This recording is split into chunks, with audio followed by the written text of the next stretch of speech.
क्या हवन यज्ञ के जरिए भी किसी मरीज का इलाज हो सकता है? आप सोचेंगे ये कैसा सवाल है।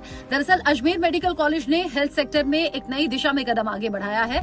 माइक्रोबायोलॉजी विभाग के डॉक्टर विजय लता रस्तोगी हैं, जो पिछले कई साल से इसको लेकर रिसर्च कर रही हैं और रिसर्च में ये बात अब साबित भी हो गई है कि हवन के जरिए जो आसपास हमारे जो ऐसे जीवाणु होते हैं, बैक्टीरिया होते हैं, जो बीमारियों की वजह बनते हैं, उनका इलाज हो सकता है। धुएं से वो सब कुछ खत्म हो सकता है। और अब इस टेक्निक को पेटेंट भी मिल गया है, यानी कि इस रिसर्च पर अब मोहर भी लग गई है। मेडिकल कॉलेज के नाम पर ये टेक्निक सुरक्षित कर ली गई है, रिजर्व कर ली गई है। डॉक्टर रस्तोगी बताती हैं कि उन्होंने रिसर्च में देखा कि जो हवन सामग्री होती है, जिसमें तमाम जड़ी बूटी होती हैं, अलग अलग प्राकृतिक तत्व होते हैं जिनका इस्तेमाल होता है, उसमें जब हवन सामग्री डाली जाती है हवन करते हुए, तो जो धुआं निकलता है वो आसपास जो हार्मफुल बैक्टीरिया होते हैं या जो छोटे मोटे कीट पतंगे होते हैं या फिर जो अच्छे बैक्टीरिया नहीं होते, उन्हें खत्म करने का काम करता है। इस धुएं के संपर्क में आने से जो ये सभी बैक्टीरिया हैं जो बीमारी की वजह बनते हैं, वो खत्म हो जाते हैं।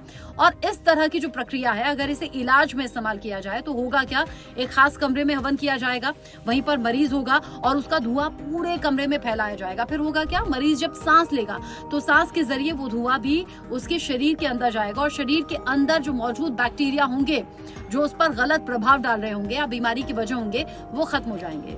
मेडिकल कॉलेज के प्रिंसिपल डॉक्टर अनिल सामरिया ने भी इस बात को बताया है कि इस परियोजना के लिए सरकार ने लाखों रुपए का बजट भी अलॉट कर दिया है, एक्सेप्ट कर लिया है और इस टेक्निक को बहुत जल्द ही आगे बढ़ाया जाएगा। यानी कि अभी तो अजमेर में ही इसकी चर्चा हो रही है, हो सकता है धीरे धीरे राजस्थान और फिर पूरे देश में इसे इस्तेमाल में लाया जाए। वैसे भी आयुर्वेद अलग तरीके से आगे बढ़ रहा है, आयुर्वेद पर लोगों को भरोसा भी है, ये भी उसी का एक पार्ट समझिए।